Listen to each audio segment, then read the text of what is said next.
خلوت. روزای دیگه که اصلا اینجا نمیشه قدم به قدم را رفت.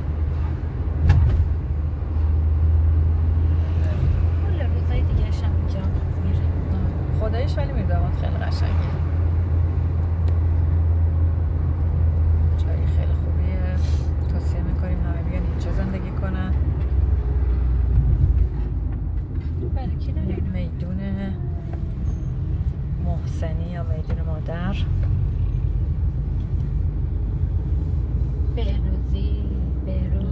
بهروز بوده که شده سنجابی. لاین کندرو میرداماد.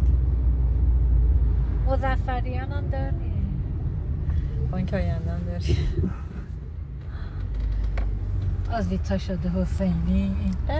این آزیتا شده حسینی؟ من که خود حسینی شهیدم که مملکت شهیدش تموم نمیشه.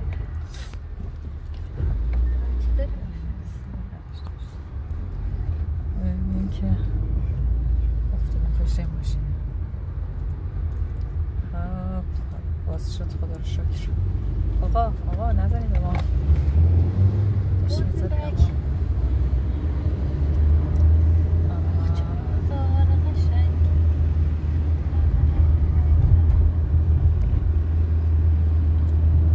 اونم روز میرداماد اینجا میبینیم، برج روز میرداماد. خب ما میخوایم بریم نان شیرینی ظفر شیرینی بگیریم. ببینیم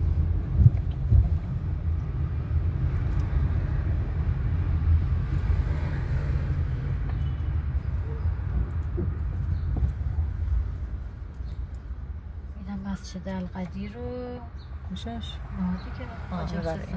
مسجد القدیر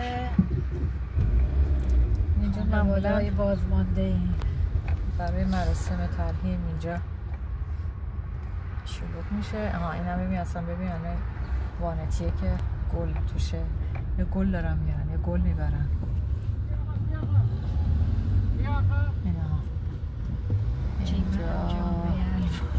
بیا این از این خدا رحمتش کنه. معمولا اینجا یه ذره شلوغه. اینجا دارایی هم که اینجاست روزای معمولی. این دارایی پدر سوخته، مالیات داره، مالیات اینا. اینجا تخت جمشیدمونه، این هم پاساژ پاسارگادمونه.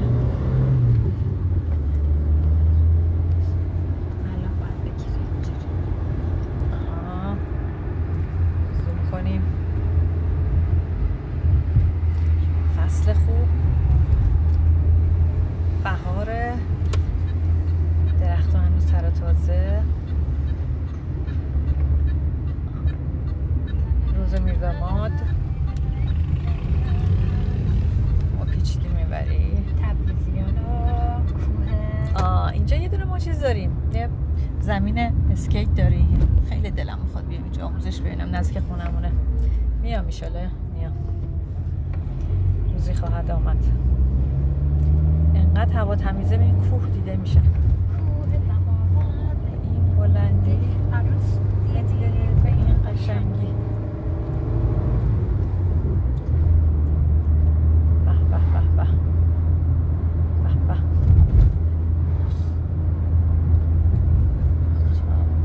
اینجا هم یکی از چیزهای شهرداریه که آرامیس هم بغلشه. باشگاه آرامیس. یه مجتمع ورزشی خوبیه. استخرش هم پشت بومه. یه صخره کوچولو پشت بوم داره که بیشتر برای آفتاب گرفتن خوبه. واه به به، سوپرگوشت ظفر اینجاست. باغچه خاص اونوریه. و تو سوپرگوشت ظفر معمولا شلوغ همه از خیلی جای تهران میان اینجا گوشت بگیرن، چون گوشتاش تازه است.